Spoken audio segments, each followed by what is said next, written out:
Bonjour chez vous, bienvenue dans cette nouvelle critique littéraire un peu particulière puisqu'elle suit un projet très sympa, Sun and Books, regroupant des booktubers qui vous proposent de voyager avec un livre par jour. Vous retrouverez dans la barre d'infos les chaînes des créateurs, Johanna, Elise Lilia et l'excellent Thomas. Je vous invite à découvrir leur univers et bien sûr à vous abonner. Après l'excellente chaîne You Lost Control qui nous a fait vibrer dans les favelas du Brésil, pour notre 22e jour, je vous emmène en voyage au centre de la Terre. Un livre écrit bien évidemment par Jules Verne, un livre qui se lit très vite, 400 pages à peu près au compteur. C'est parti les enfants!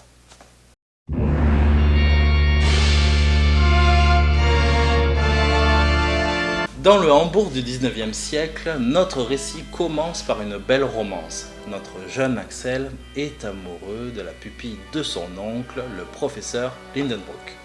Celui-ci vient de trouver un parchemin crypté et en devient assujetti. Dans un moment de chance, notre jeune Axel découvre le message d'un certain Arne Saknussemm, un alchimiste islandais du XVIIIe siècle, qui affirmerait qu'un passage par le cratère d'un volcan mènerait vers le centre de la Terre.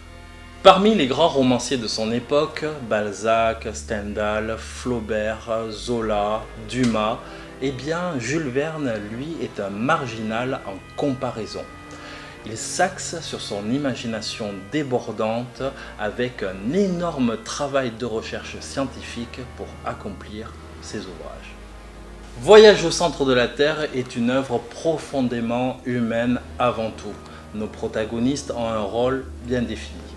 L'espoir, le futur, la jeunesse pour le personnage d'Axel, l'intelligence, la passion, l'obsession de la découverte pour le personnage du professeur Lindenbrook, et pour Hans, malgré sa froideur tout le long du voyage, je dirais l'amitié, l'honneur et la bravoure.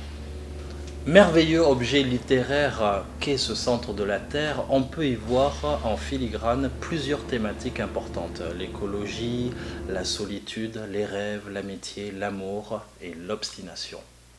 Si on gratte un peu plus loin le message central du livre, on s'aperçoit que c'est une merveilleuse parabole sur la thématique du passé et du futur. Au fur et à mesure de la descente du cratère, loin de la civilisation, les technologies se perdent et se cassent. Pour exemple, boussole, lampe à pétrole ou corde. L'homme, face à lui-même, combat les éléments avec son cerveau et ses mains. Ce voyage au centre de la Terre, selon Jules Verne, est une formidable machine naturelle à remonter le temps. Voyage au centre de la Terre est un magnifique récit d'aventure avec des descriptions scientifiques jamais redondants, toujours palpitants.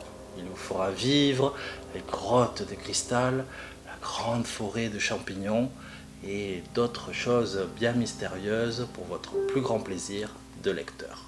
Jules Verne est un génie, un visionnaire qui fera découvrir d'étonnantes conquêtes de la science des centaines d'années plus tard, rien qu'avec son imagination.